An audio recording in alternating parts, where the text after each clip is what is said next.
Kumapit ka mabuti, Abdo! Anong di ako kakapit? Ang bilis-bilis mo magpatakbo. Maktonyo naman parang gusto mo na lang ako talagang malaglag eh. Sigawan namin ni Abdo habang mabilis kong pinapatakbo ang motor ko sa kagubatan ng Leyte. Gabi na at masyadong madilim noon dahil tinatakpan ng ulap yung liwanag ng buwan. Ako nga pala si Tonyo o mas kilala sa tawag na Mang Tonyo. Kilala ko sa aming baryo bilang mga ngatay ng aswang. Binibenta namin yung ulo o hiyas ng aswang kapalit ng pera sa mayor namin. Wala na akong kahit na sino sa buhay kaya ginawa ko na lang yung misyon ang ipagtanggol ang mga tao laban sa aswang. Sa likod namin ay may humahabol na nilalang na mas mabilis pa sa ligaw na baboy ramo. Kung titingnan pa lang, alam ko nang bagito pa lang itong aswang na ito.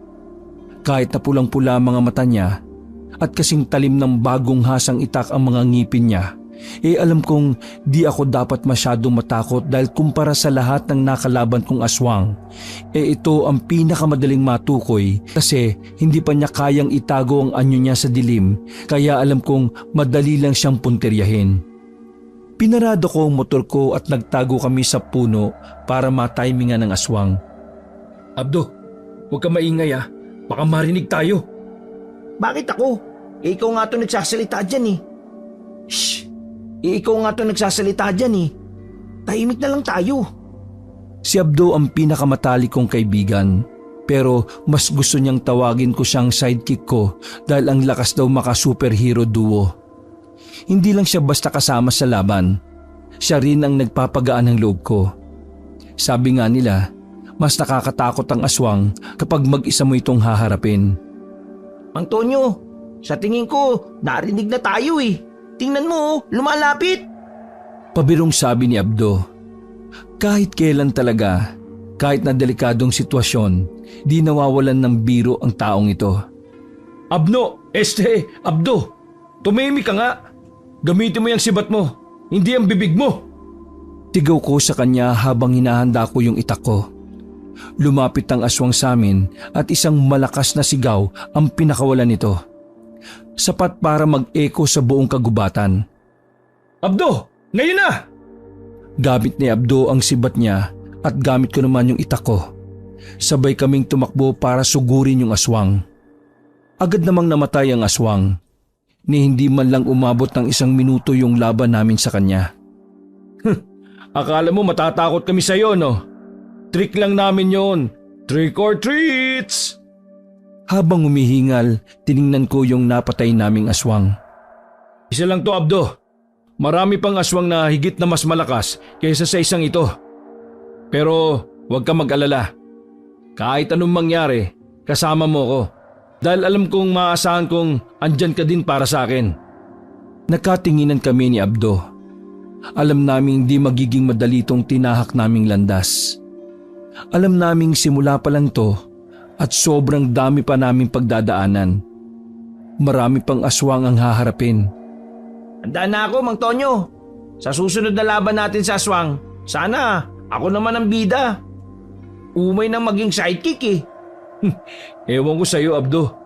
Ikaw lang naman ang nagsasabing sidekick ka eh. Matapos noon ay umuwi na kami para magpahinga at mag-insayo.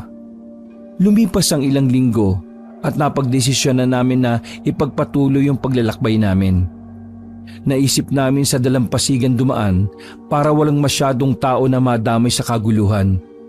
Dahil alam namin na kahit saan kami magpunta, sinusundan kami ng mga aswang. Habang naglalakad, biglang nag-iba ang simoy ng hangin. Kaya alam naming may panganib na naman sa paligid. Abdo, ramdam mo ba yon? Parang may kakaiba sa hangin ngayong gabi, no? Oo nga, Mang Tonyo. Parang mas malamig to kaysa sa normal. Naku naman, di pa ako ready Baka naman may bagong aswang na naman nalalapit sa atin. Kinalikot ni Abdo yung daladala niyang lumang radyo para marinig namin kung may babala ba tungkol sa aswang ngayong gabi. Biglang may narinig kaming mahinang ungol mula sa di kalayuan. Mang Tonyo, narinig niyo po ba yun? Parang may umuungol Oo, naririnig ko din. Tara, daan-daan nating lapitan. Itinigil na niya ang pag-aayos ng lumang radyo at agad na inihanda ang kanyang sibat. Hinanda ko na din yung dala kong itak. Pumunta na kami kung saan nanggagaling yung ungol. Habang papalapit kami, mas lumalakas pa yung ungol. Medyo madilim pa, pero may nakita akong matandang babaeng nakahandusay sa sahig. Mang Tonyo, aswang ba yun o tao? Di ko pa masabi. Pero kailangan natin mag-ingat. Baka patibong lang ng mga aswang to. Dahan-dahan naming nilapitan ang nakahandusay na matandang babae sa sahig. Lumuod ako sa tabi niya. Sa paglapit ko, nakita kong ang dami-dami niyang sugat sa katawan. Tulungan niyo ako. Parang awa niyo na. Tulungan niyo ako, pakiusap. Magtitingin-tingin lang ako sa paligid para masigurado kong ligtas tayo. O sige, ako nang bahala kay nanay dito. Nay, ano pong nangyari? Bakit ka nagsasunbathing sa gabi? Aba, loko-loko kang bata ka. Anong sunbathing? Sinundan ako ng aswang mula sa nayon. Aswang na mula sa nayon? Ilan sila? Nasaan na ba yung iba? Isang aswang lang. Malakas siya at sobrang bilis. Bigla kong may napansin na kakaibang kilos ng anino sa kapunuan. Abdo, maganda ka. May paparating. Agad kong hinugot yung itak ko habang si Abdo naman ay mahigpit na hinawakan ng sibat niya. Habang inaabangan namin ang pagsugod ng aninong nakita namin, biglang sumigaw yung matandang babae. Isang sigaw na nagdulot ng kakaibang kirot sa tenga ko. Napatingin ako kay Abdo at kita ko ang pagtataka sa mukha niya. Mang Tonyo, hindi kaya... Di na natuloy ni Abdo ang sasabihin niya nung biglang tumayo yung matandang babae. Nagbago yung anyo nito. Mula sa isang mahinang biktima, naging isang nakakatakot na nilalang na may mahabang kuko at nagliliwanag na mga mata. Abdo, aswang! Nagpapanggap lang siya! Agad naming sinugod ni Abdo yung aswang. Naging mabilis at marahas ang pakikipaglaban namin sa matandang aswang. Higit na mas malakas ito kaysa sa baboy ramong nakalaban namin nung nakaraan. Sa wakas, nang mapagod ang aswang, nagkaroon kami ng pagkakataon. Ngayon na, Abdo! Agad na kinuha ni Abdo ang abong pamatay ng aswang at sinaboy ito sa aswang. Dahilan para mapatumba yung matanda. Humihingal at pawisang tumingin kami sa isa't isa. Mang Tonyo, grabe yun. Akala ko katapusan na natin eh. Oh, akala ko ba gusto mo maging bida sa next na laban sa aswang? Ox na pala ako sa sidekick. Grabe, nakakapagod. Naku, Abdo. Walang-wala pa yan sa mga ibang aswang. Tara na, marami na tayong aswang na dapat katayin. Dahil sobra kaming napagod sa pakikipaglaban sa matandang aswang, nagpasya kaming magpahinga malapit sa isang ilog. Nakilala sa pagiging tahimik at kilala din dahil sa sobrang linaw ng tubig nito. Sobrang payapa ang paligid na parabang natigil muna lahat. Habang nakaupo kami ni Abdo sa tabi ng ilog, ay naghahanda kami ng apoy para sa hapunan namin. Nagulat ako dahil bigla na lang naglabas si Abdo ng maliit na harmonika sa bulsa niya. Mang Tonyo, alam mo ba ang pinakamagandang gamot sa pagod at puyat? Ano? Alak? Nge, anong alak? Musika, Mang Tonyo, musika. Sinumulang hipan ni Abdo ang harmonika niya. Aba, at kailan ka pa natutong tumugtog niyan, ha? Sa tuwing tumatakas ako sa pag-iinsayo natin laban sa mga aswang, nagpa-practice ako nito. Huwag ka mag-alala. Pag natutulog ka, nagpa-practice din akong lumaban. Kaya, quits lang. Bigla kaming may kakaibang tunog na narinig mula sa kabilang panig ng ilog. Abdo, huwag mong sabihin may aswang na naaakit sa pagtugtog mo. Kakaiba ka talaga. Feel ko, baka naman gusto lang niyang sumali sa duo natin. Dapat mag-audition muna sila, no? Kahit nagbibiro si Abdo, makikita mong alerto pa din siya dahil dahan-dahan niyang kinuha yung sibat niya. Panay ka talaga, kalokohan. Audition ka dyan. Teka muna, tingnan natin kung ano yun. Kinuha ko na din yung itak at inayang tumawid sa ilog si Abdo. Dahan-dahan kaming lumapit sa pinagmumula ng tunog.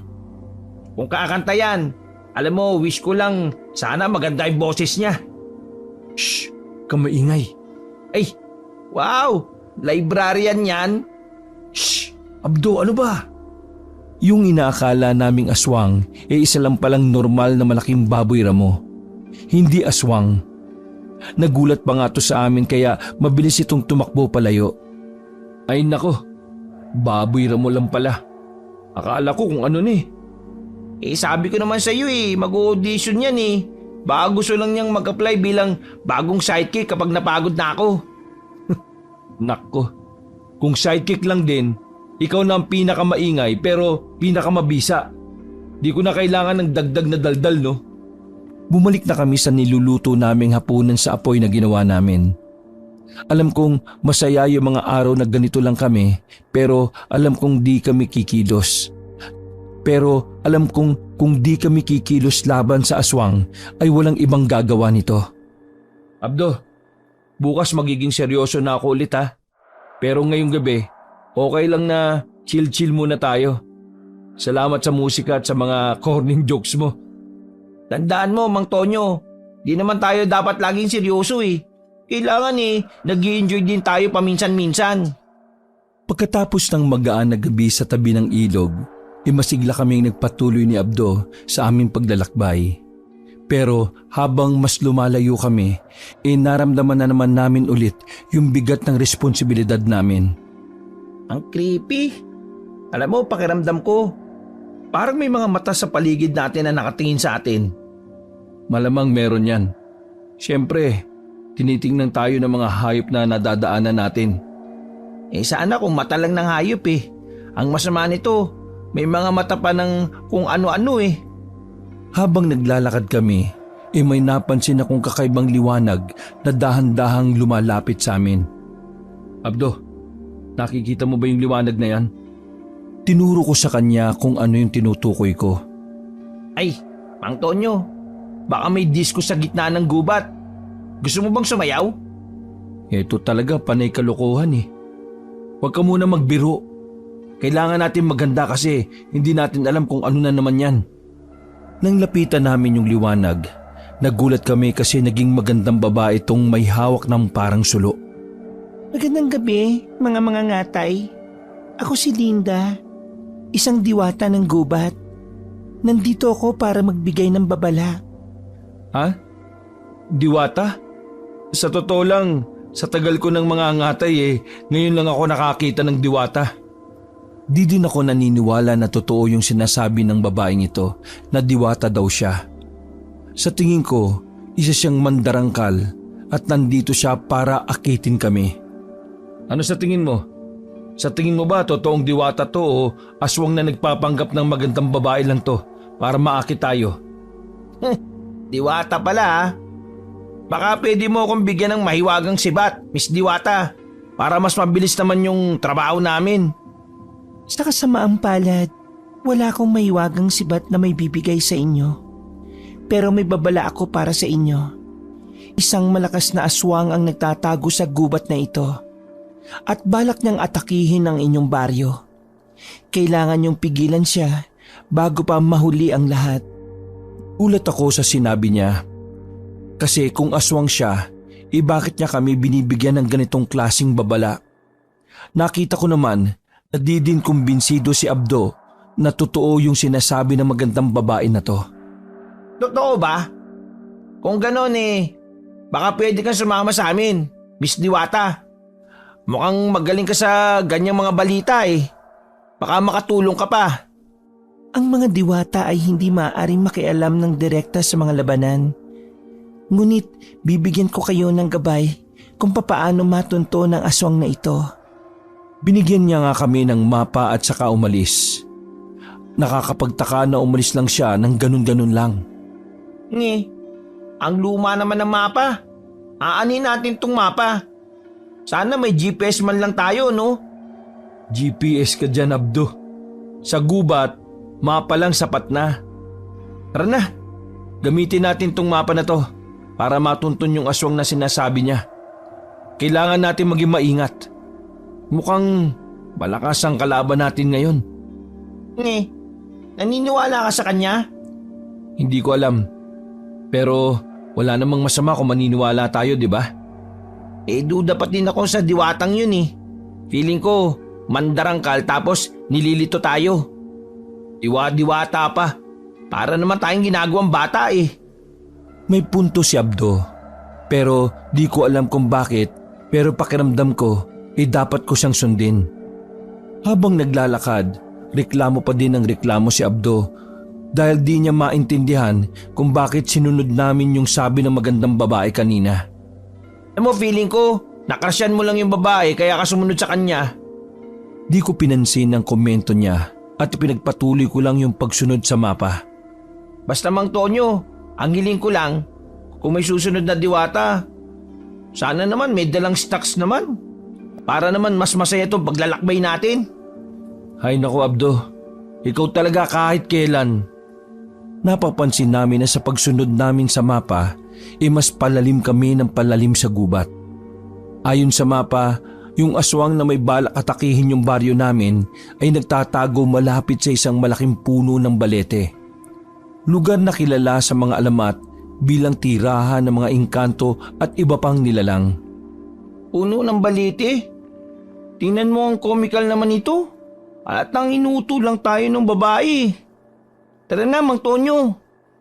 Ano ba Abdo? Kanina ka pa nagre-reklamo. Kung gusto mo maiwan ka na kaya. Speaking of iwan, may tanong ako sa iyo, Mang Tonyo. Ano yon? Asan yung motor mo? Bigla kong naalala na may motor na nga pala kaming ginagamit. Ba't ngayon mo lang pinaalala? Ang layo-layo na ng nalakbay natin. Anong gagawin ko? Ngayon ko lang din naalala. Pero, mabalik ako sa balete. Anong biglang may white lady doon? Kapre? Duwende? Naniniwala ka sa mga yon? Exactly. Di tayo naniniwala sa mga yon. So bakit tayo naniniwala sa diwata? Di ko din alam sa sarili ko pero meron sa loob ko na nagsasabing kailangan kong paniwalaan yung sinasabi ng babae kanina. Nang malapit na kami sa puno ng balete, ibiglang lumamig yung simoy ng hangin. Mang Tonyo, ramdam mo ba yun? Parang biglang lumamig. Oo, ramdam ko. Ibig sabihin nito, malapit na tayo. Mag-ingat ka Abdo. Hindi natin alam kung gaano kalakas ba yung sinasabing aswang ng babae kanina. Pagdating namin sa puno, may nakita kaming malalim at madilim na kuweba sa ilalim nito. Tingnan mo, baka dito sa loob nagtatago yung aswang. Baka half aswang, half duwende yun. Alam mo, imbis na magpatawa ka dyan, maganda ka kaya. No need na, basta kasama kita, palagi akong handa, Mang Tonyo. Alam kong kahit nagpapatawa siya, nakikinig pa din siya sa utos dahil hinandangan niya yung sibat niya at inabot sa akin yung itak ko. Pero kung may lumabas na pizza delivery boy mula dyan, mas maganda. Ikaw, kanina pa panay pagkain ang nasa isip mo. Paano? Kailan palas kain natin? Kunti na nga lang, kakainin na kita eh. Ha? Ano yun? Tumigil sa kakatawa si Abdo at nabigla nung may narinig na hakbang mula sa loob ng kuweba. Mas nilapit pa namin yung ulo namin para makita kung ano yon at nagulat kami nung may lumabas na kuneho. Ay, kuneho! Ayan, kuneho nga literal. Natigil ang tawanan namin na may biglang lumabas na nilalang. Mataas at nakakatakot ang itsura. May mahabang kuko at mapupulang mata. Walang duda, isang aswang. Abdo, eto na. Sabi sa'yo, totoo yung sabi ng babae kanina eh. Ano ba yan, Mang Tonyo? Ngayon ba dapat magsumbatan? Ikaw ba yung pinag-uusapang mga angatay ng aswang dito? Ang tapang mong pumasok sa teritoryo ko ha? Tingnan natin yung galing mo. Ay wow! Kilala ka! Ako boss aswang, walang acknowledgement para sa akin. Ikaw ang uunahin kong kainin. Agad namang tumakbo si Abdo. Joke lang pala. Huwag mo na pala akong i-acknowledge. Mang Tonyo, tulungan mo ako. Sungit itong aswang parang matagal nang walang ano eh. Abdo, Tama na muna biro! Lumaban tayo! Pagsigaw ko noon, isabay naming sinugod ang aswang. Kinalibutan namin ang aswang at sinamantala ang bawat pagkakataon para umatake. Habang nakikipaglaban kami sa aswang, inakwa pang magbiro ni Abdo. Mang Tonyo, sigurado ka bang hindi to audition sa horror movie? Grabe umarte tong aswang na to eh. Ang OA! Natawa ko sa biro niya kahit naabala kami sa pakikipaglaban. Halos tumagal din ng 1 oras yung pakikipaglaban namin bago namin natalo yung aswang. Abi, challenging to ah. Buti natapos na. Pero sana sa susunod, kada may matatalo tayong aswang meron tayong reward na fried chicken. Pampalakas man lang. Abdo, ikaw talaga. Kahit kailan. Tara na, umalis na tayo dito bago pa may sumunod na mag-audition ko no. Umalis na kami doon at nagdesisyon magpahinga sandali sa ilalim ng mga puno ng nara na nakita namin. Naglabas si Abdo ng maliit na kaldero at sinimulang magpainit ng tubig para sa kape. Mang Tonyo, alam mo, ang tagal-tagal na natin magkasama. Hindi ko pa naririnig kung paano ka nga ba nagsimulang maging mangangatay ng aswang. Ano bang kwento mo? Napangiti ako, saka humigop ng kape bago nagsimulang magkwento. Nako, mahabang kwento yan. Pero dahil mukhang may oras naman tayo ngayon, sige, ikukwento ko sa'yo. Pumwesto ng magandang upo si Abdo para makinig sa akin. Matagal na to eh. Nung bata pa ako, mga 10 taong gulang pa lang yata ako nun, sa baryo namin sa Leyte, may lumang bahay kasi doon na malapit sa bahay ampunan kung nasan ako. Kilalang kilala yung bahay na yon. Pinag-uusapan kasi lagi yun ng mga tao doon kasi tuwing gabi daw may kakaibang nangyayari doon. Grabe, spooky. So, eto na nga. Isang gabi, para patunayan ko sa mga kalaro ko sa ampunan na hindi ako iyakin at duwag, pumasok ako sa bahay na yon, dala yung sulo. Doon ako unang nakakita ng aswang. Alam mo yung mga nakaangat na bahay tapos makikita mo yung ilalim? Parang ganun yung bahay. Tapos nagtatago yung aswang sa ilalim nun. Nung nakita niya ako nagmamadali siyang umakyat. Grabe takot ko nun. Grabe naman kasi yun. Paano ka nakaligtas? May matandang manunugis na nakakita sa akin pumasok doon. Si Tata Pito. Kilala siya bilang manggagamot at albularyo doon sa amin. Pero di alam ng lahat na manunugis din siya. So, ayun na nga. Nung nakita niya akong pumasok sinundan niya ako at ginamitan niya ng orasyon at nagimat yung aswang. Kaya natalo niya yung aswang. Pagkatapos noon, inampun niya na ako at tinuruan ng lahat ng nalalaman niya tungkol sa mga aswang at kung paano sila labanan. Kaya pala ang galing mo, Mang Tonyo. 10 years old ka pa lang pala Nagte-training ka na. Oo, Abdo. At hindi lang yun. Tinuruan din ako ni Tata Pito na hindi lang lakas ang kailangan mo para manalo sa pakikipaglaban sa aswang. Malaking bagay din ang diskarte. Kaya pala sabi mo, hindi lang tayo basta-basta susugod. Kailangan talaga lagi may plano at strategy. Oo, totoo kasi yun. Alam mo ba mula noon, hindi na ako tumigil sa pakikipaglaban sa aswang. Hanggang sa makilala na ako bilang mangangatay ng aswang dito sa Leyte. Nung namatay na si Tata Pito, dahil sa katandaan, naging misyon ko na ang protekta ng baryo natin laban sa mga aswang. At kalaunan pati na din yung iba pang lugar. Grabe, di daming aswang na nun. Oo, marami na ako nakasalamuhang aswang. At sa tingin ko naman kada aswang may natututunan akong bago. Grabe, inspiring. Thank you sa pag-share nyo Alam mo, mas lalo tuloy ako nagiging thankful na nakasama kita sa laban Ano ba, idol kaya kita. Hindi lang dahil ang galing mo sa pakikipaglaban sa aswang. Idol kita kasi may puso ka Nako, wag mo ako binobola masyado Baka lumaki ang ulo ko niyan. Mahirap makipaglaban sa aswang pag malaki yung ulo. Basta, Mang Tonyo, kasama mo ko. Kahit ayaw mo na sa akin wala kang magagawa, kasama mo pa din ako. Ipipilit ko yung sarili ko sa iyo Oo, sa tingin ko naman hindi kita aayawan Sino na lang ang magtitimpla ng kape ko, di ba? Matapos namin magpahinga at magkwentuhan, nagpatuloy na kami ni Abdo sa paglalakbay namin. Mas naging masukal at madilim ang mga daan sa gubat. Napahinto kami na may marinig kaming hagulgol sa isang kuwebang nakita namin. Ang Tonyo, narinig niyo ba yun? Para bang may umiiyak Nilapitan namin yung pinagmula ng iyak. Grabe, kung ano-ano talaga yung naririnig sa gubat no?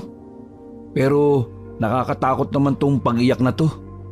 Kailangan natin maging alerto Hindi natin alam kung aswang na naman ba yan o ano. Habang lumalapit kami sa pinanggagalingan ng tunog, ay unti-unting lumitaw sa amin ang isang lumang balon at napapalibutan ng mga lumot at baging. Mas lumakas pa yung paghagulgol na naririnig namin. At sa bawat takbang namin papalapit, mas bumibigat dahil di kami sigurado kung ano ba yung naririnig namin. Tingnan mo yung balon. Diyan yata nanggagaling yung iyak Oh, bakit ako?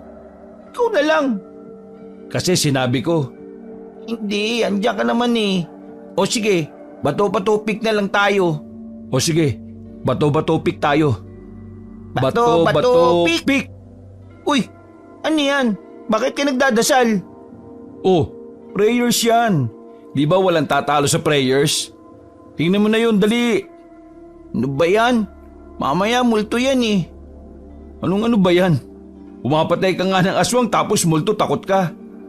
Ikaw nga din Ba't ayaw mong ikaw tumingin? Basta, ikaw na lang tumingin.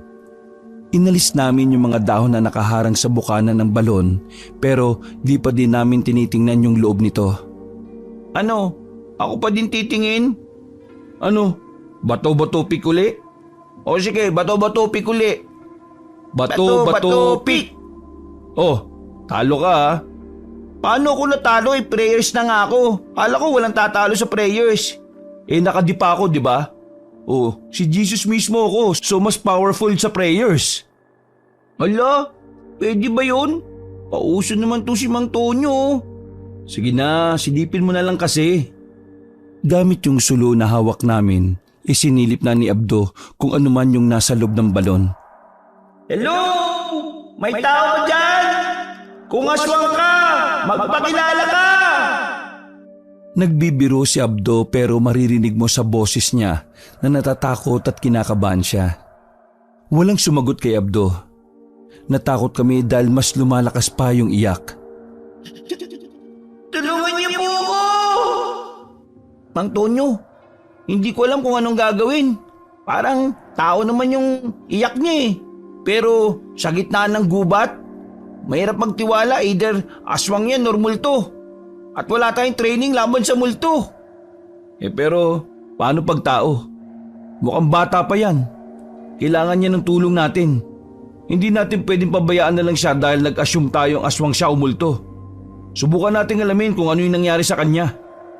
Kumuha ko ng lubid at ibinaba sa balon. Di namin alam kung gaano kalalim yung balon. Pero umaasa kaming umabot ito sa ilalim. Yung hagulgol kanina ay humina kaya sa tingin namin nakita na ng bata yung lubid. Tulungan niyo ako, please! Umabot ka sa lubid, bata! Itataas ka namin! Nakakapit na po! Ilang sandali pa, nagsimula na naming hilahin yung lubid. Nang umabot na sa itaas yung bata, hindi kami makapaniwala sa nakita namin. Sobrang dumi ng bata, basang-basa at nangangatog. Oh, paano ka napunta dyan? Tanong ni Abdo habang inaalalayan ng bata. Naglalaro po ako malapit dito kanina. Akala ko po safe pero nahulog ako. Akala ko po wala na makakita sa akin dito Binigyan namin siya ng pinakamaliit na damit na meron kami. Pero malaki pa din ito para sa kanya. Anong pangalan mo, iho? Marco Matthew Maralita Makisig Jr. po. Teka po, mababait po ba kayo? Oo, mga superhero kami. Kaya Marco, wag kang mag-alala. Ligtas ka na. Iuwi ka namin. Oo Marco, at siguraduhin mong mag-ingat ka sa susunod ha. Hindi lahat ng oras may tao dito sa gubat. Mahirap na kung walang makakita sa'yo. Opo, thank you po sa pagliligtas sa akin. Pag naglalakad kami pabalik sa baryo para ihatid si Marco sa bahay nila, sinamantala ko ang pagkakataon para makipagkwentuhan kay Abdo. Abdo, sa tagal natin magkasama, bira kitang marinig magkwento tungkol sa sarili mo. Bakit ka ba talaga sumasama sa akin sa ganitong buhay? Hindi biro tong ginagawa natin ha. Sobrang delikado pa. Nakita kong pagod na si Marco sa paglalakad kaya pinasan ko siya sa balikat ko. Mang Tonyo, alam mo po ba, lagi ako nagbibiro at nagpapatawa. Madalas ginagawa kong kalokohan ng lahat. Pero sa totoo lang, malungkot ang buhay ko bago kita nakilala. Lumaki ako sa hindi kompletong pamilya. Wala akong kapatid at maaga akong nawalan ng magulang dahil sa bagyo. Nagpasapasaan ako ng mga kamag-anak namin pero maski isa sa kanila, wala naman totoong nagmahal sa akin Nakita kong nagpunas ng luha si Abdo. Grabe, ngayon ko lang siya nakitang malungkot. Pagpunas niya ng luha niya ay tumingin siya sa akin at ngumiti. Kaya nung nakilala kita, Mang Tonyo, at makita ko kung paano mo pinoprotektahan yung baryo natin, parang nakakita ko ng isang pagkakataon. Hindi lang para makatakas sa kalungkutan ko. Para din ako nagkaroon ng purpose in life. Sa bawat aswang na napapatay natin, sumasaya ako. Kasi alam kong nakakatulong ako sa kapwa ko. Tumigil kami sandali dahil napapagod na din kami maglakad ni Abdo. Dahil narinig ko na yung pinanggagalingan ni Abdo, alam kong kailangan kong ipaalam sa kanya na mahalaga siya sa akin. Alam mo Abdo, ikaw at itong misyon natin, ang pamilya ko. At ganun ka din sa akin, Mang Tonyo. Para kang kuya that I never had. Oh, English yun ha. Salamat ha. Salamat talaga sa pagsama sa akin. Maswerte ako at nandito ka. Alam mo, hindi ko magagawa lahat ng nagagawa natin kung hindi kita kasama Nagpatuloy kami sa paglalakad. Pagod na kami sa kakalakad pero sa wakas narating namin ang gilid ng baryo. Dala-dala si Marco na ngayon ay natutulog na sa balikat ko. Mang Tonyo, tingnan mo si Marco. Ang himbing-himbing ng tulog. Siguro sa unang pagkakataon sa matagal na panahon nararamdaman niyang ligtas siya. Oo nga At responsibilidad natin na panatilihin yung pakiramdam niya na yun. Hindi lang para sa kanya, kundi para sa lahat ng tao sa baryo. Naglakad kami patungo sa bahay ng kapitan ng baryo. Dito kami palaging pumupunta pag galing kami sa paglalakbay para mag-report ng mga nangyayari at para na din kumolekta ng kita. Habang naglalakad, hindi ko maiwasang mapansin ang pagbabago sa ekspresyon ng mukha ni Abdo. Mula sa pabiro at masayahing mukha, naging mas seryoso ito na parang may malalim na iniisip. O Abdo, okay ka lang? May problema ba? Wala ho, Mang Tonyo. Naisip ko lang, gaano pa kaya karami ang mga batang tulad ni Marco ang nangangailangan ng tulong natin? Totoo yan, Abdo. Napakarami nila. Hindi lang bata, may mga matatanda, mga mag-asawa, isang buong pamilya. Pero iisa lang.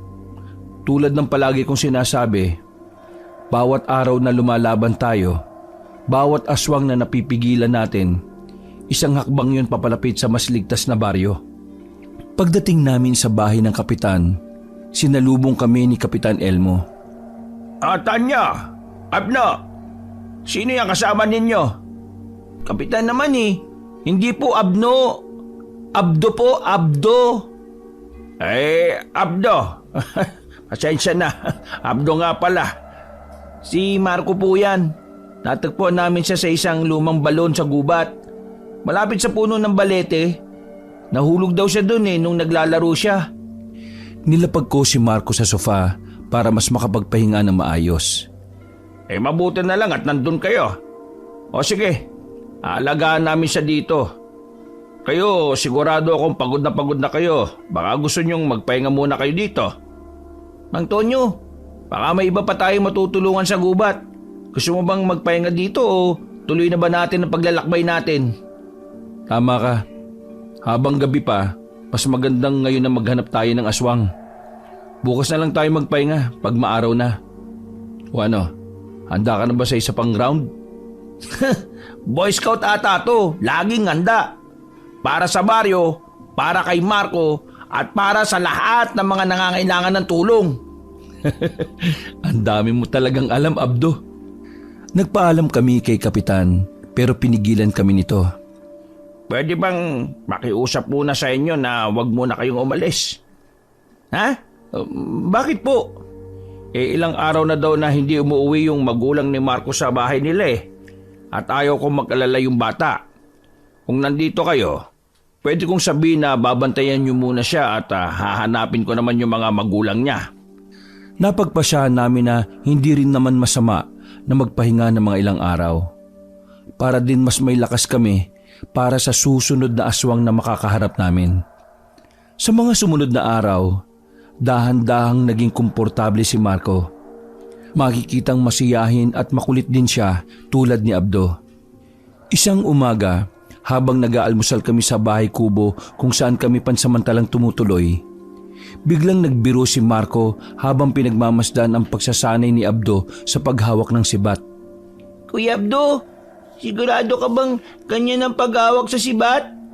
Baka mamaya masaksak mo pa yung sarili mo niyan ha? Aba. Sige nga Marco, turuan mo nga ako kung paano ba dapat.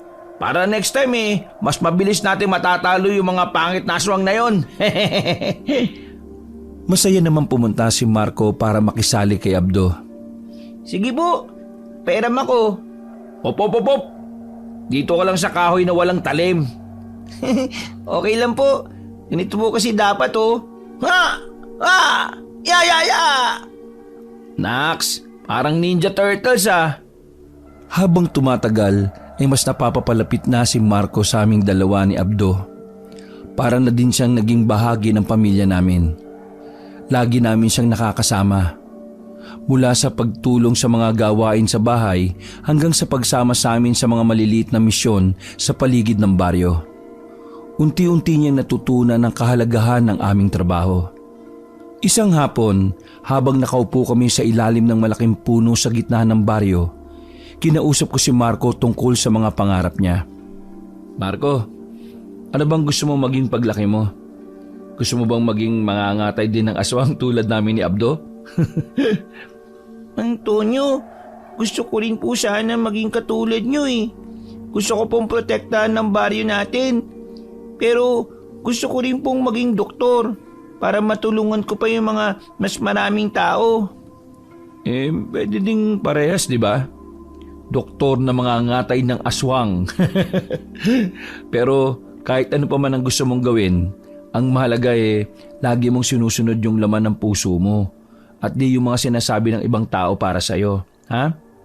Biglang dumating si Abdo at nakikinig pala siya sa usapan namin. At ano man ang piliin mo Marco, suportado ka namin. Pamilya mo na din kami ni Mang Tonyo mo. Sa mga sumunod na araw, patuloy naming sinamahan si Marco. Mas tumagal kami kaysa sa inaasahan namin dahil masaya kami pagkasama namin siya. Isang hapon, habang nag-iinsayo kami ni Abdo sa likod ng bahay kubo, sinimulan ni Marco ang kalokohan niya. Kuya Abdo, alam mo po ba yung paboritong sport ng mga aswang? Paposing-posing pa siya na parang nagkakarate. Hindi, ano ba? Nakiposing din si Abdo kay Marco. Di, tagu-taguan kasi mahilig silang magtago sa dilim Ayos, pang-going bulilit yung mga joke mo Pero sigurado ka bang hindi chess? Bakit naman po chess? Kasi isang maling galaw lang, checkmate na sila sa atin eh. Alam nyo, di ako natatawa sa jokes nyo eh. Mas natatawa ako sa kakornihan nyo. May pa-posing-posing pa kayong ginagawa dyan ha. Masaya akong makita na kahit sa simpleng mga biro, nagkakaroon kami ng bonding at nakakalimutan namin pansamantala ang mga panganib ng aswang. Habang nagpapahinga kami sa ilalim ng puno, hindi pa rin tapos si Marco sa kanya mga jokes. Di ko alam kung saan niya napupulot yon. Mang Tonyo, ano naman ang paboritong inumin ng mga aswang? Dugo? Ano pa? Lamang loob? Di naman inumin yun eh. Ano? Di, tiyaanak. Ay, ang witty ha. Pero nako Marco, baka mamaya ikaw na maging paboritong snack ng mga aswang sa mga jokes mong yan ha. Ay, may kilalaman pala yun, Abdo. Dapat pala turuan natin si Marco ng mga dapat at di dapat na i-joke. Nagulat kami kasi biglang sumeryoso ang mukha ni Marco. Oh, bakit ganyan ang itsura mo, Marco? Mang Tonyo, Kuya Abdo, sa tingin niyo po ba okay lang na nagjo-joke-joke po tayo palagi kaysa mag-focus po sa pag-practice na makipaglaban sa mga aswang? Nagkatinginan kami ni Abdo bago ko sinugot ang tanong ni Marco. Marco, alam ko kailangan natin mag-ensayo para mas malakas tayo pag makikipaglaban sa aswang. Pero dapat, di tayo palaging seryoso. Mahalaga rin na matutunan nating hanapin yung liwanag sa bawat sitwasyon. Dapat kada kaya nating sumaya at magtawanan, ginagawa natin. Tama si Mang Tonyo mo, Marco. Alam mo ba kung anong ginagawa ko tuwing natatakot ako pag nasa gubat kami o nakikipaglaban kami sa aswang? Ano po? Nagjo-joke lang ako o dinadaan ko lang sa kalokohan. Kasi pag masyado kong sineryoso, baka mahimatay na ako sa nervyos. Kung ganun po pala, dapat mas mag-research pa po ako ng jokes para po marami akong baon. Ilang gabi na ang lumipas pero di pa din nahahanap nila Kap ang magulang ni Marco. Napapansin na din ito ni Marco at madalas ay nagtatanong siya sa amin kung bakit hindi pa siya umuwi. Pero sinusubukan naming ibahin ang topic o biglang aliwin siya para di niya na maisip. Isang gabi, nag-aalala kami ni Abdo dahil napansin namin na mas malamig at mas madilim ang gabing ito kaysa sa normal. Alam namin na tuwing nangyayari ito, tsak na may aswang na pagala-gala. Napagpasyahan namin na maganda ng gamit panglaban sa aswang kung sakaling may mangyari man. Kuya Abdo, Mang Tonyo, may bago po akong naisip na joke. Marco, pwede bang bukas na lang tayo mag-joke time? Uy, ito naman si Mang Tonyo. O sige Marco, ano yon? Bakit po hindi pwede maglaro ng hide and seek ang mga aswang sa baryo natin? Kasi alam po nilang andito po kayo sa baryo natin para patayin po sila. Alam po nila kahit saan po sila magtago for sure, mahahanap niyo po sila eh. In fairness sa bagong joke mo na yon may kasamang pambobola. Pero Marco, kailangan mong tandaan sa mga ganitong gabi, pwede naman tayong mag-joke time. Pero kailangan maging mas alerto tayo ano pong pwede kong gawin? Di pa namin nasasabi kay Marco ang dapat niyang gawin, bigla kaming may narinig na kakaibang ingay mula sa gubot na katabi ng baryo namin. Agad naming tumakbo doon at nung pakiramdam namin malapit na kami, ay tumigil kami at tinutok yung flashlight sa direksyon ng ingay. Nakita naming gumagalaw yung mga dahon na parang may lumalakad papalapit sa amin. Abdo, akin na yung itak. Marco, umuwi ka na at suotin mo yung bawang na kwintas na ginawa namin para sa'yo. Okay po, copy po. Ingat po kayo at galingan nyo Ano, Abdo, handa ka na? Salute sir, palaging handa. Nilagay na ni Abdo yung langis na nakakapanghina sa aswang sa sibat niya at hinawakan na ng maayos ito. Lumabas mula sa lilim ng mga puno ang isang malaking aswang. Mas malaki kaysa sa mga nakaharap namin. Ang haba ng mga kuko nito at pulang-pula ang mga mata. Mang Tonyo, sa tingin ko di mahilig sa joke time tong isang to. Kailangan natin magseryoso ngayon, Abdo. Mukhang mahihirapan tayo sa isang ito. Mabilis na sumugod ang aswang sa amin. Sinalubong namin ito ni Abdo pero ramdam naming mas malakas sa amin to at sobrang bilis kaya umiwas kami. Umikot naman ang aswang at makikita mong natutuwa siyang makipagsuwagan sa amin. Mang Tonyo, pa-joke lang ako. Isa lang, bago ako mamatay. Ano ka ba naman, Abdo? Di magandang oras to para sa joke mo, no? Promise, baka kasi last na to eh. Ito na yung killer joke ko. Ano ba kasi yun? O sige, ito. Anong sabi ng aswang nung natalo siya? Sabi niya, wala to. May next life pa naman ako. Ano kami, pusa? Next life?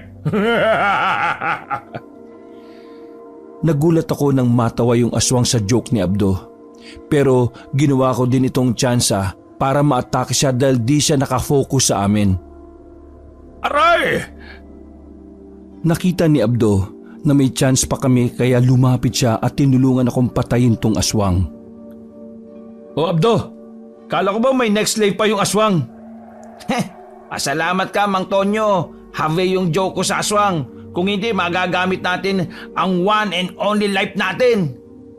Hindi ko nga alam ba't tumatawa yun eh. Ang corny naman.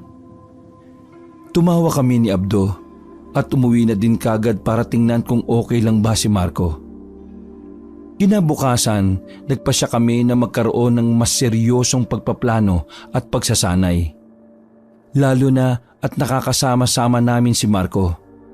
Dapat ay mas maging maingat kami dahil di namin gusto na may mangyari sa kanyang masama. Marco, kailangan siguro magkaroon ka ng sarili mong sandata at matuto kang makipaglaban sa aswang kahit papaano. Kasi, paano paggabi, biglang may makasalubong kang aswang bago makarating dito sa bahay? O di ba mahirap na? Tama si Abdo. Kaya ngayong araw tututukan ka namin para matuto kang makipaglaban. Pero syempre, dapat gusto mo muna para alam namin kung magiging determinado ka ba sa mga ituturo namin. Opo. Gusto ko po talaga matuto kasi gusto ko pong makatulong. Saka marami din po akong baong jokes para pag maglalakbay tayo, mapapatawa ko po kayo.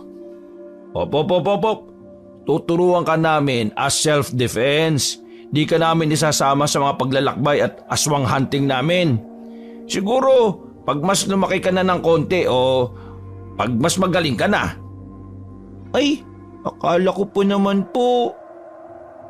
Pagkatapos namin mag-almusal ay pumunta na kami sa may likod ng kubo kung saan kami nagtitraining. Nag-set up kami ng iba't ibang mga obstacles at target para sa pagsasanay ni Marco. Wow, parang exercise area lang po to ah. Speaking of exercise, Kuya Abdo, alam mo ba kung anong paboritong exercise ng mga aswang? Ano ba? Di deadlifts kasi patay na sila eh. Ginagawa mo namang zombie yung mga aswang eh. Alam mo, delay yung tactic ka lang eh. Tara na, start na tayo. Inabot kami na maghapon sa pag-iensayo kay Marco. Grabe, ang galing mo Marco ah. Natural na natural sa'yo. Oo nga, feeling ko kung araw-araw na ganito ka, baka maging mas magaling ka pa sa akin eh. Okay Mang Tonyo? Oo, kasi sa jokes talo mo na si Kuya Abdo mo eh. Hoy, kung di funny ang joke ko, baka patay na tayo ngayon. Baka di mo naalala Mang Tonyo. Oo na. Best comedian ka nga pala. Lumipas ang ilang linggo na wala kaming ibang ginawa kundi ang magsanay at magbantay sa baryo tuwing gabi. Isang umaga, nagising kami ni Abdo na wala si Marco. Nung una ay nag-aalala kami pero naalala namin palagi palang maagang bumabangon si Marco dahil mahilig siyang maghanda ng almusal naming tatlo. Inisip namin na baka bumili lang siya ng pandesal sa labas tulad ng lagi niyang ginagawa. Ano yun? Dahil gumaling na siya nagsulo na siya sa aswang hunting? Alam mo, baka nasobra na tayo sa kape kaya ang nervyosin na natin.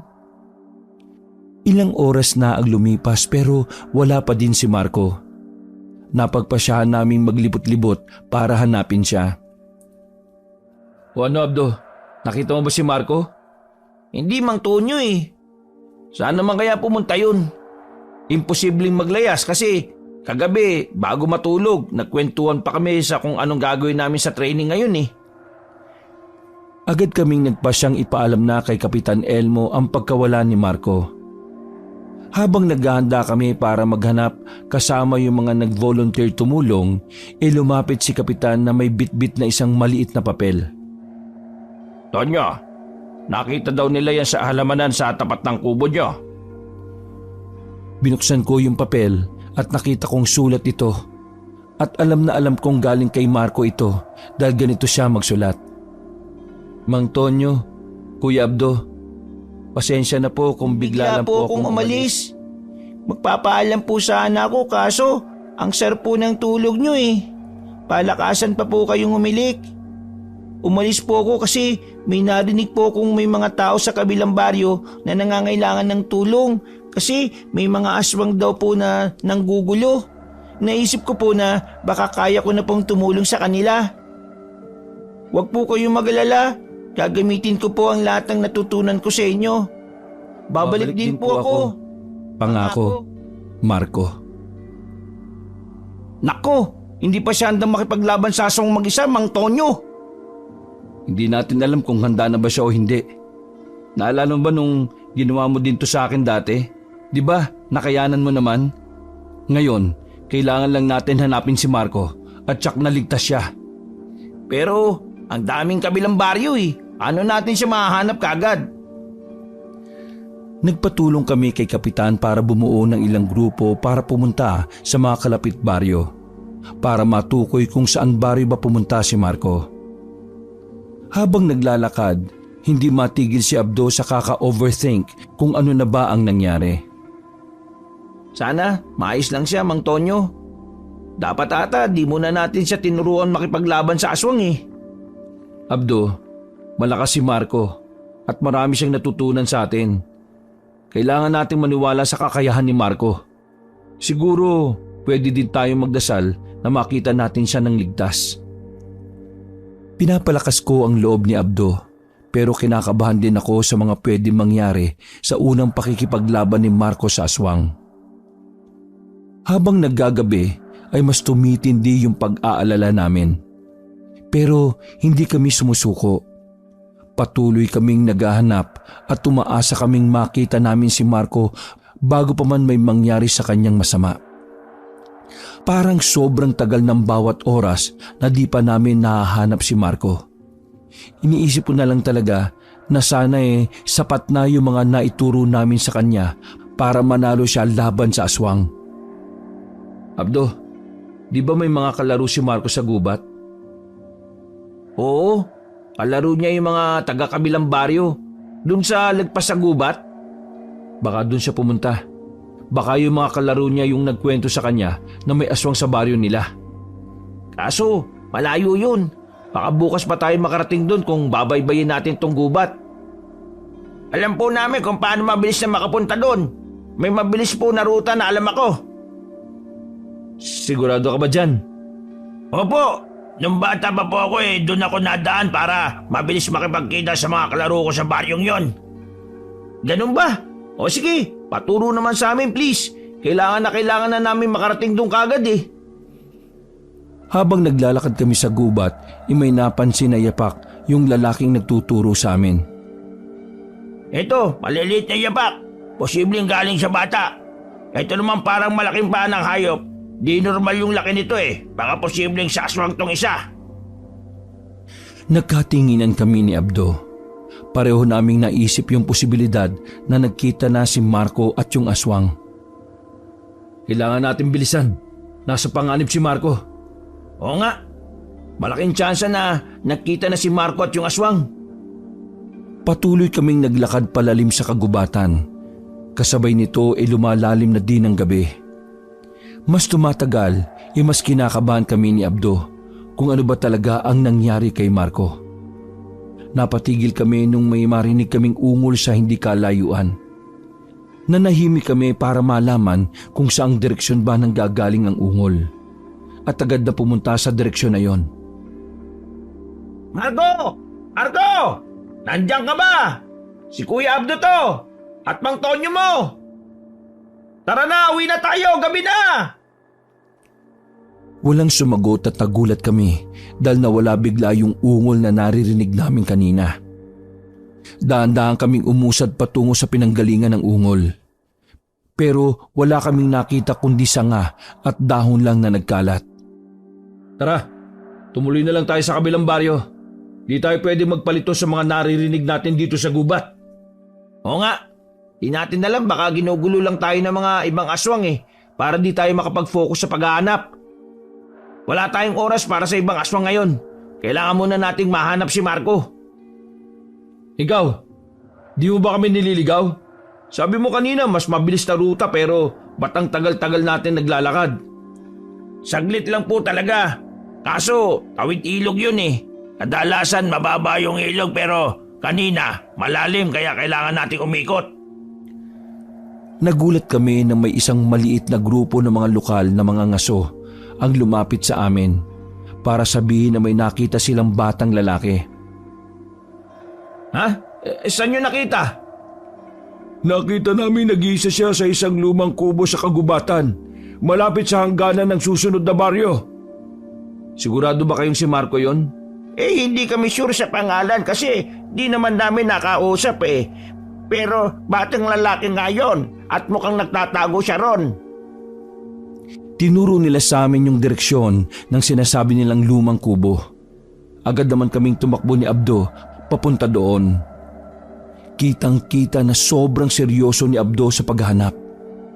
Hindi ko siya nakikitang ngumiti o nagbiro ngayong araw. Pagdating namin sa lumang kubo, dahan-dahan kaming lumapit. Ayaw namin mapansin o marinig kami ni Marco. Kasi alam namin pag nakita kami nito, magtatago siya o tatakbo palayo. Ang talino ni Marco, Mang Tonyo. Perfect hiding spot to para di siya makita ng aswang. Pagsabi niya nito ay sumilip siya sa loob ng kubo.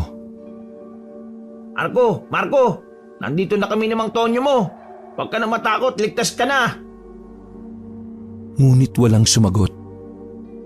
Dahan-dahan kaming pumasok sa kubo pero wala si Marco sa loob. Tiningnan namin yung mga lugar na posibleng pinagtataguan niya pero wala. Alam lang namin na totoong nakita ng mga mangangaso si Marco kanina dahil nakakita kami ng bote ng situ at Hansel sa lapag na favorite ni Marco. Halata mong nagmadali pang umalis Pero imposible siyang nagtira niyan. Favorite niya yan Baka nakatanog kaya umalis na. Hayaan mo na, tumuloy na lang tayo. Paalis na kami nang biglang may narinig kaming kaluskos mula sa likod ng kubo. Hinanda ni Abdo ang sibat niya at inabot sa akin ang itak ko. Handa na kami sa aswang na makakalaban namin pero naggulat kami na imbis na aswang si Marco ang lumabas doon at agad naman siyang tumakbo papunta sa amin. Mang Tonyo! Kuya Abdo! Buti po nahanap niyo po ako dito. Ano, ayos ka lang ba? May sugat ka ba? Ayos lang po ko. Wala po ako sugat. Agad siyang niyakap ni Abdo. Marco, saan ka nagpunta? Bakit ka umalis ng walang paalam? Huwag mo nang gagawin ulit yun Nag-iwan naman po ko ng sulat Di niyo po ba nabasa? Nabasa. Nabasa niyo naman po pala Bakit tinatanong mo pa ako, Kuya Abdo? Ang ibig kong sabihin, bakit ka nandito sa gubat? Malusot lang po kayo Di naman po yun yung tanong niyo sa akin kanina nandito po ako kasi hinabol po ako ng aswang. Nagtago po ako dito. Akala ko po, kaya ko pero natakot po ako. Sorry po kung nag-alala po kayo sa akin ha. O sige na, huwag ka na matakot. Normal lang na matakot lalo na't bata ka pa. Oo nga, ako nga matanda na natatakot pa din Ang malaga ligtas ka. O sige na, huwag ka na umiyak. Gagantihan natin yung aswang na yan. Oo nga pero una sa lahat, umuwi na muna tayo. Ikaw Marco tama na yung solo adventure mo. Grabe, nagutom ako bigla Nahalata namin na may malalim na iniisip si Marco. Di namin alam kung dahil lang ba sa pagod pero parang seryosong-seryoso siyang nag-iisip habang naglalakad kami. Nagulat kami nung bigla siyang huminto at tumarap sa amin. Mang Tonyo, Kuya Abdo, may kailangan po akong sabihin sa inyo Kanina ko po iniisip kung sasabihin ko po sa inyo o hindi. Pero kailangan po ninyong malaman yung totoo. Tumigil kami para pakinggan yung gustong sabihin ni Marco. Nakita naming seryoso siya sa kung ano man yung gusto niyang sabihin. Ano yun Marco? Huwag mo nang i-overthink yan. Pwede mong sabihin sa amin lahat. Tutulungan ka namin kahit ano man yung problema mo. Huminga ng malalim si Marco na parabang pinipigilan yung takot at kaba niya. May nalaman po kasi ako nung pumunta ako sa kabilang baryo para patayin yung aswang. O ano yung nalaman mo? Aswang po yung mga magulang ko. Ha? Paano mo naman nasabi Marco? Baka naman chismis lang yan ng mga tao. Sila po yung aswang nakakalabanin ko po sana Nagulat kami sa sinabi ni Marco. Kaya po nila ako inahabol kanina kasi kailangan ko daw pong sumama sa kanila. Sabi daw po nila, pag nasa tamang edad na daw po ako, papasahan daw po nila ako ng iyas para maging aswang din daw po ako. Yumakap siya sa amin habang naiyak. Ayaw ko pong maging aswang. Ayaw ko po. Ayaw ko maging aswang. Ayaw ko manakit ng tao Napatingin kami ni Abdo sa isa't isa dahil hindi kami makapaniwala. Tiningnan ulit namin si Marco na ngayon ay nagpupunas na ng luha. Sabi daw nila, wala akong magagawa pero alam ko po meron. Pag pinili ko pong sumama sa inyo at pinili ko pong maging mabuting tao, hindi po ako magiging katulad nila, magiging aswang. Natutuwa ko sa sinabi ni Marco at kasabay nito ay naawa din. Iniisip ko pa lang na ako yung nasa sitwasyon niya ay nararamdaman ko na yung bigat ng pakiramdam niya ngayon. Marco, hindi porket aswang ang magulang mo, iyon na ang pagkatao mo. Tama ka. Pag pinili mong maging mabuti, pag pinili mong protektahan yung mga tao kaysa saktan, hindi ka magiging sila. Oo Marco, hindi malaga kung ano yung pinanggalingan mo, kung ano yung mga magulang mo, o kung ano man yung sinasabi nilang kapalaran mo. Ang mahalaga ay kung sino ka ngayon at kung ano ang pinili at pipiliin mong gawin. Isa lang ang alam ko, di ko hahayaang makuha ng mga magulang ni Marco si Marco. Di ko hahayaan na pilitin nila yung bata sa bagay na sila lang ang may gusto para sa kanya. Pagbalik namin sa baryo, dumiretso kagad kami sa bahay ni Kapitan para ipaalam na nahanap na namin si Marco para mapatigil na niya sa paghahanap yung mga volunteers. Nagdadalawang isip kami kung sasabihin ba namin kay Kapitan yung tungkol kay Marco. Pero napagdesisyon na naming mas mabuting sa amin niya malaman kaysa sa iba pa. Kapitan Elmo, may gusto lang sana kaming sabihin sa'yo. Ano yan, Tonyo? Mukhang seryosong bagay yan Una sa lahat gusto kong sabihin muna na bata lang si Marco at hindi niya gusto kung ano man yung sasabihin ko. At alam kong di siya magiging problema dahil may mabuting puso si Marco. Ano ba yon? Pwede mo naman akong diretsahin, Tonyo. Aswang ho ang magulang niya. Paano mo naman nalaman? di ba nawawala yung magulang niya? Yung aswang na nanggugulo sa kabilang baryo, sila yon at kinausap nila si Marco pero di pumayag si Marco sa gusto nila. Grabe, napakabigat naman yan para sa bata. Kapitan, ano sa tingin mong pwede natin gawin para protektahan si Marco? Una, baka di siya matanggap ng mga tao dito. Pangalawa, paano pag pumunta yung mga magulang niya dito para pilitin siya? Kaya kong kausapin ng mga tao sa baryo tungkol kay Marco. Alam kong maintindihan nila ang sitwasyon at kilala na din naman nila si Marco. Alam nilang mabuting bata to at wala siyang gagawin para makapanakit ng iba. Tapos, doon naman sa magulang niya, kayo nasagot doon. Ha? Paano kami, Kap? Kailangan yung mas turuan pa si Marco ng mga pamamaraan laban sa aswang. Kailangan din bantayan niyo siya. Hindi natin alam kung paano ba talaga nagiging aswang ang isang aswang. Sa hiyas lang ba ito na pinapasa o may iba pang paraan? Sisiguraduhin ko magiging magaling si Marco. Tipong siya na mismo yung kayang pumatay sa mga magulang niya pag pinilit ang mga to na gawin siyang aswang. Tama! Gagawin namin lahat na makakaya namin, Kap! May kinuha si Kapitan Elmo sa opisina niya at bumalik na may daladalang anting-anting. Tiningnan niya ito ng maigi na parabang nagdadalawang isip kung ibibigay niya ba ito kay Marco o hindi. Pero sa dulo ay ibinigay niya din ito. O ito, yari ito sa mga sagradong halaman at mga bato. Nakilala na nagbibigay proteksyon laban sa masasamang espiritu at aswang. Ayoko sanang pakawalan to pero gusto kong isuot mo to palagi, Marco. Naku, maraming salamat po, Kapitan Elmo. Sobrang bait niyo po para ibigay po ito sa akin. Salamat po kasi di niyo po ako pinapatay o pinapakulong.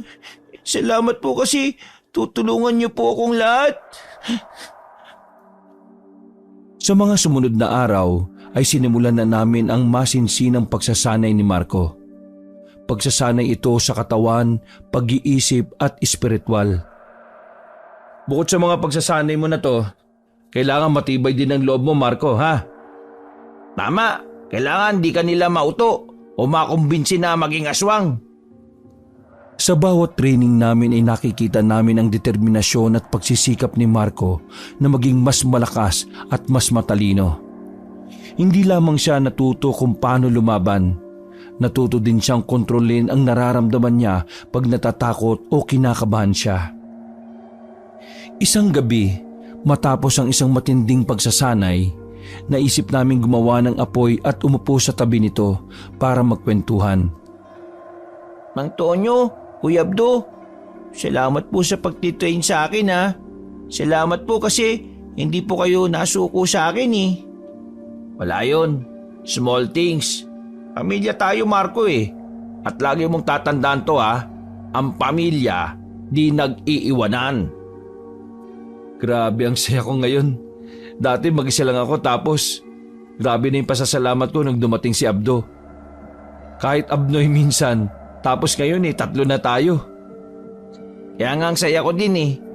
Umay na din kasi ako minsan sa'yo, Mang Tonyo eh. At masaya din po ako kasi kahit po di ko po kayo kaano-ano, iminamahal niyo po ako na para bang sarili niyo pong anak. Ilang linggong mapayapa yung pagsasanay namin at akala namin ay bumalik na ang lahat sa normal. Alam naming darating tong araw na ito. Pero hindi pa rin kami handa. Isang tahimik na gabi. Habang nagbabantay kami sa paligid ng baryo, naramdaman naming may lumapag sa gubat na malapit sa amin.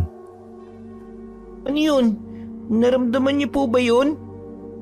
Napansin namin na bukod sa pagiging mas malakas at mabilidad ni Marco, mas nagiging alerto na siya sa kapaligiran niya. Tinuro ko kung saan ko naramdamang lumapag yung aswang. Sige na, maganda kayo. Agad na binigay sa akin ni Abdo yung itak at yung bolo kay Marco. Hindi nagtagali lumitaw mula sa dilim ang dalawang matatangkad na nilalang. Agad na nakilala ni Marco kung sino ang mga aswang.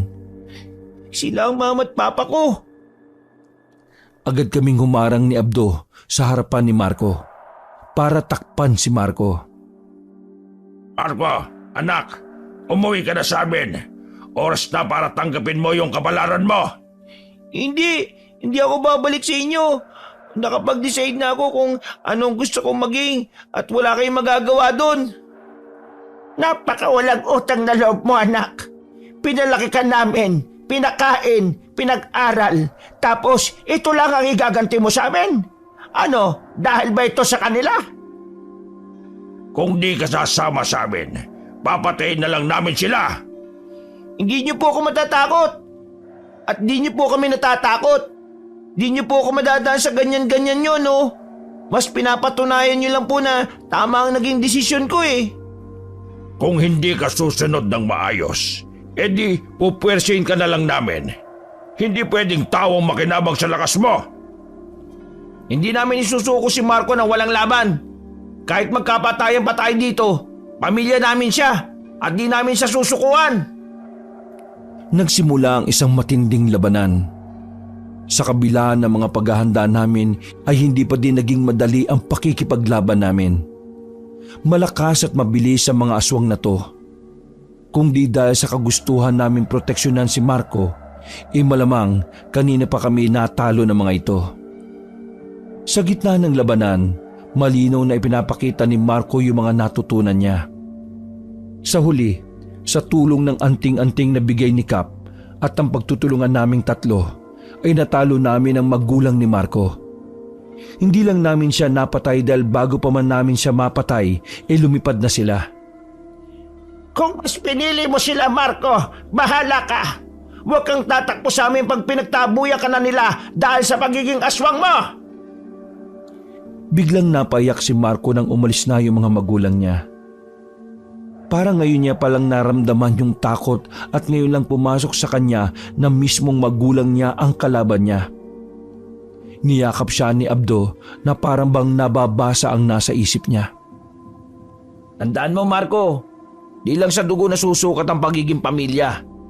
Minsan, mas pamilya pa sa totoong kadugo mo yung mga taong nakilala mo lang eh. Tama, Marco. Ang totoong pamilya, imamahalin ka kung sino ka man. Hindi sa kung anong gusto nilang maging ikaw. Mukhang naintindihan naman ni Marco ang sinabi namin dahil pinunasan niya na yung luha niya at yumakap sa amin. Pagkalipas ng ilang araw mula nang harapin ni Marco yung mga magulang niya, ay bumalik na sa normal ang lahat. Isang hapon habang si Marco, Abdo at ako ay nasa gitna ng aming araw-araw na pagsasanay, bigla na lang dumilim. Bah, parang may paparating ah. Agad na tumakbo si Abdo sa loob ng kubo para kunin yung mga armas namin. Nararamdaman ko pong di lang po normal na aswang. Mas malakas po siya kaysa sa mga nakalaban na po natin. Ito mga sandata nyo. Yung anting-anting ko po. Tumakbo naman si Marco at pumasok sa kubo para isuot yung anting-anting niya. Hindi nagtagal, may lumabas na malaking aswang galing sa kagubatan. Mas malaki at mas nakakatakot kaysa sa anumang aswang na nakaharap namin. Ako ang pinakamatanda at pinakamakapangyarihang aswang. Narito ako para bawiin ang dapat ay sa amin. Nek-nek mo. Kung laban ang hanap mo, hindi kami uurong sa'yo. Kahit na lolo ka pa ng lolo ng lahat ng mga aswang. Hindi po ako babalik sa inyo. Kasama ko na po ang pamilya ko ngayon. Di ko na po kayo kailangan. Umungal ng malakas ang matandang aswang at nagsimula ng umatake. Binigay namin lahat ng lakas namin para matalo itong matandang aswang, pero masyado siyang malakas para sa kakayanan namin. Pakiramdam ko, ito ang pinakaunang laban na matatalo kami dahil naramdaman ko na sa sarili ko na nanghihina na ako. Pagtingin ko kay Abdo ay ganun din siya.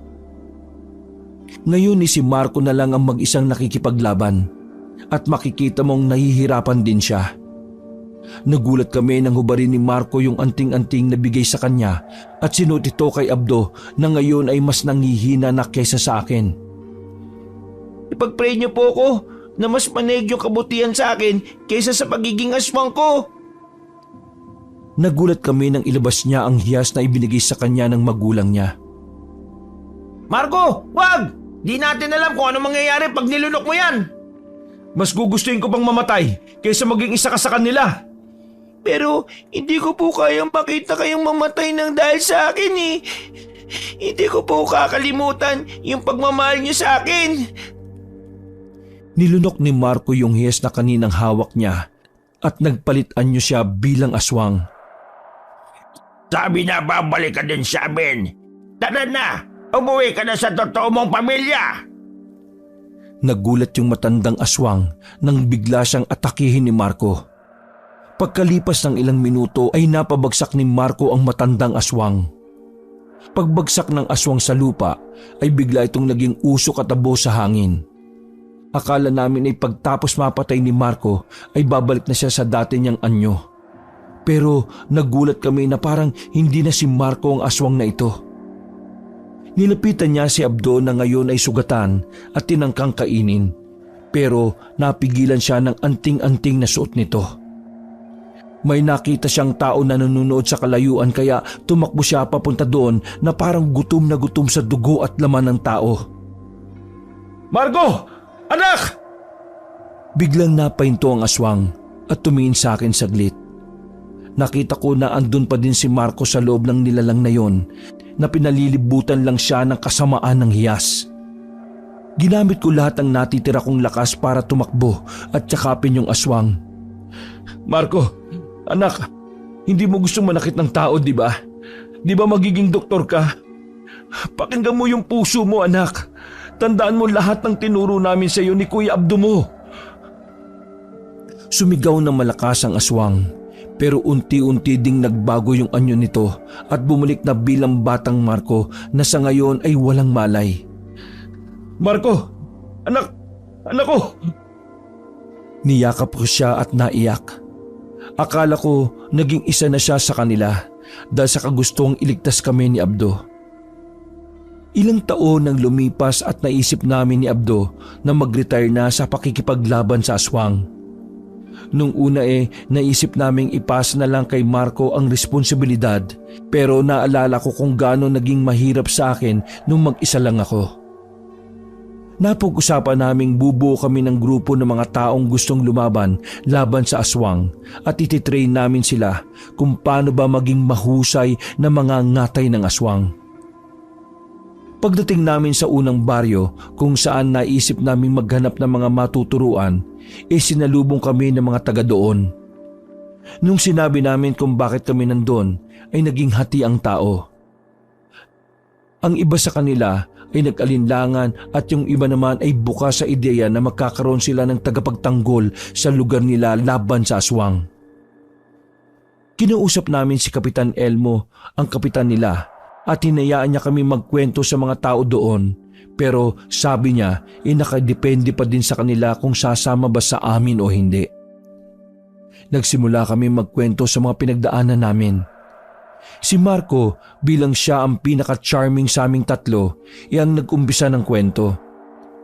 Kinwento niya na siya ay anak ng aswang pero mas pinili niya ang buhay na meron siya ngayon.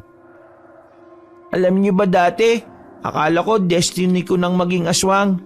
Pero napag-isip-isip ko, mas trip ko palang maging hero kesa horror.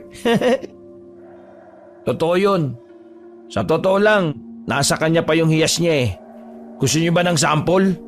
Ay nako, nung huling ginawa niya yan halos nakakalimutan niya na yung totoong siya eh. Wag na tayo mag-sample niyan. Mahirap na. Natawa ang mga tao at dahan-dahang nagkaroon sila ng interes sa sinasabi namin. Tulad ng sabi ng mga aswang, kapag may sale sa mall, the more, the scarier. Nanahimik naman ang mga nagtatawa ng tao kanina. Okay. Corny. Proceed. Biglang nagtawanan yung mga tao ulit. Sabi nga nila, di ba? The more the merrier. Mas marami tayong magtutulungan, mas marami ang tsansa nating maprotektahan ng mga mahal natin sa buhay. Tumahimik yung mga tao dahil tumingin sa akin si Abdo.